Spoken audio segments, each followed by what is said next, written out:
Hello everyone, good morning. তারপর বলো কেমন আছো তোমরা?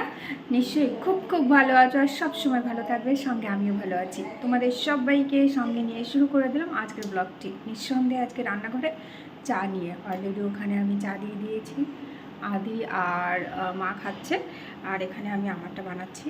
ওদের দুজনকে লেকার চা আর আমি দুধ চা। তো সঙ্গে থাকো। এখানটা সবার ব্রেকফাস্ট বেড়ে দিয়েছি, আর আজকের ব্রেকফাস্ট ভাত বেঁচেছিল, সেটাকে ভাজা করা হয়েছে। আমি রান্না করছি নিরামিষ, আর এটার মধ্যে ভাজা মশলা দেবো, ওটাকে আমি শিলনোড়াতে অলরেডি পিষে রেখেছি। আর এই দেখো নিরামিষ। আসলে এই কাচের জানলা দিয়ে বাইরে যখন লাইট আসে তখন রান্নাঘরটা ঠিকঠাক দেখা যায় না। আমি যদি এই পশ্চারে ধরি ফোনটা তখন আবার কিন্তু দারুণ আসবে। চলো ঠিক আছে। আর এই দেখো এটাতে, এই যে এটাতে আমি বেটে ভাজা মশলাটাকে ঢেকে রেখেছি, কেন কি গন্ধটা বেরিয়ে গেলে কিন্তু ভালো লাগবে না। ওয়াও, কি দারুণ গন্ধ! হাতের জিনিস আলাদাই হয়, তাই না? তো এটা আমি সবজিটার মধ্যে দিয়ে দেবো, তারপরে দেখাচ্ছি। চলো, এই যে একটা কড়াই মেজে রেখেছি, এটা দিয়ে মাছ ভাজবো, তারপরে ওই কড়াইতে মাছের ঝোল করবো। তো মশলাটার জন্য এই যে ডাস্ট মশলা আমি দিয়ে দিচ্ছি।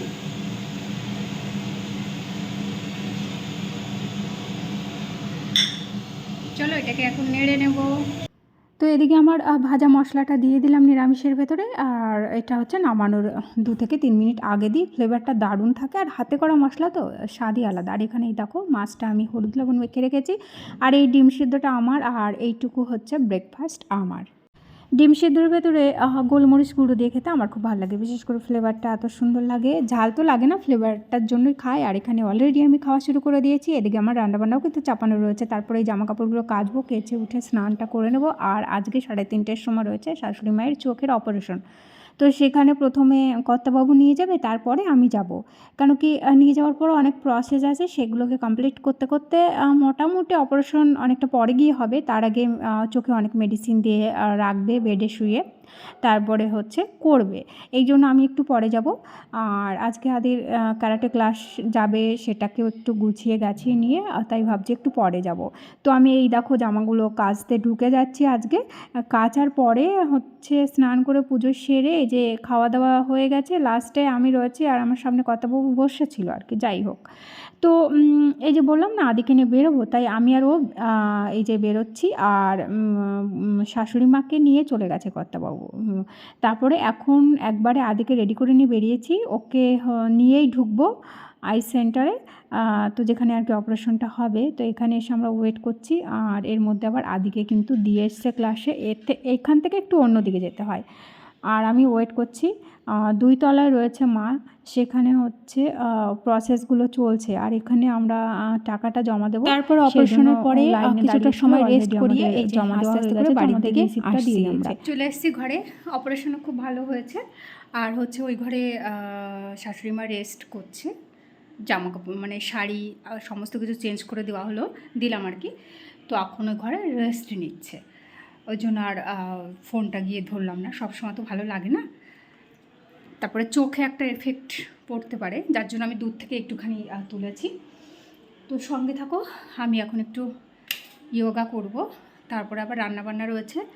আজকে আদি ক্যারাটেতে গেছে অনেক দিন পরে, ওরও ভীষণ সমস্যা হয়ে যাচ্ছে। ক্যারাটে স্যারও বিষয়টা নিয়ে একটু সন্তুষ্ট নয়, কেন কি ও সপ্তাহে 2 দিন করতে পারছে।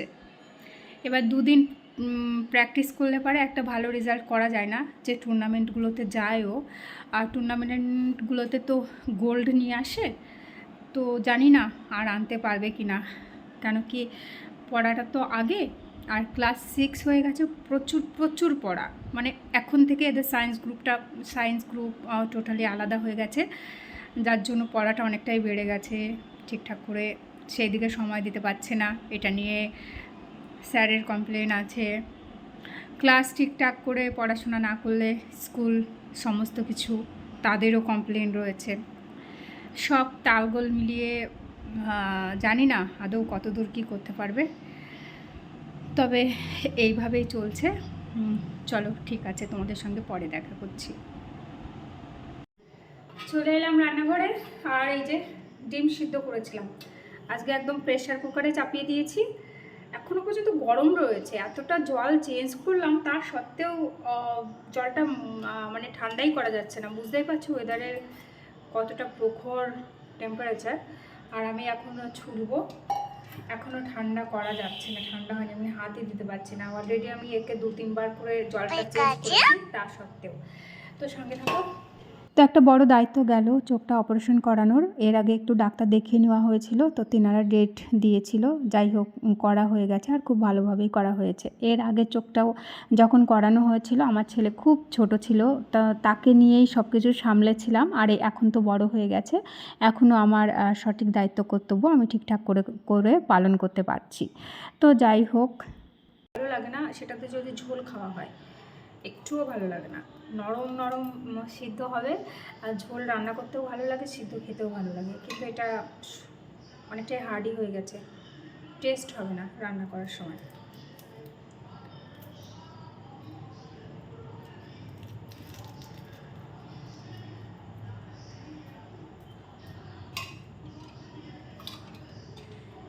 তো যেটা বলছিলাম, ডাক্তার তো চোখ অপারেশন করে দিয়ে দিল। তারপরে ঘরে এসে ঠিকঠাক করে ড্রপগুলো দেওয়াটাই হচ্ছে বড় কথা। প্রচুর ঘন ঘন ড্রপগুলো দিতে হয় চোখে, তারপরে চশমাটা পরে থাকতে হয় সবসময়, দিন 15 এরকম একটা কেয়ার নিতে হয়। তো যাই হোক, আমি আমার ডিউটি পালন করছি।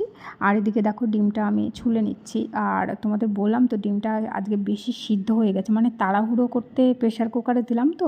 এবার প্রেশার কুকারে দিলে বেশি হয়ে যায় সিদ্ধটা, কিন্তু তাড়াতাড়ি করার জন্য এটা করেছি। আর বেশি সিদ্ধ ডিম খেতে কিন্তু স্বাদ লাগে না, ঝোলে হোক। আর সিদ্ধ তো বাদই দাও খাওয়া, ঝোলটাতে টেস্ট হয় না, কেমন আরও শক্ত হয়ে যায়।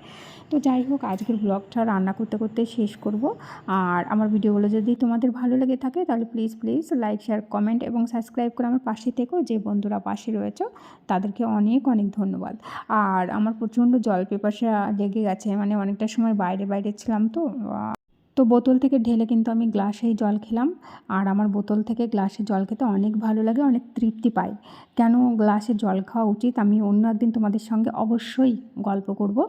আর এই যে আলুগুলো ভাজছি, আলুগুলো ভাজা হয়ে গেলে তুলে দিয়ে মশলাটা কষিয়ে দেবো, তারপরে ডিমটা চাপিয়ে দেবো। আর একটু তাড়াহুড়ো করছি, ওদিকে লাউটাও কিন্তু কুচিয়ে নিয়েছিলাম। তো যাই হোক, আজকে এই পর্যন্ত।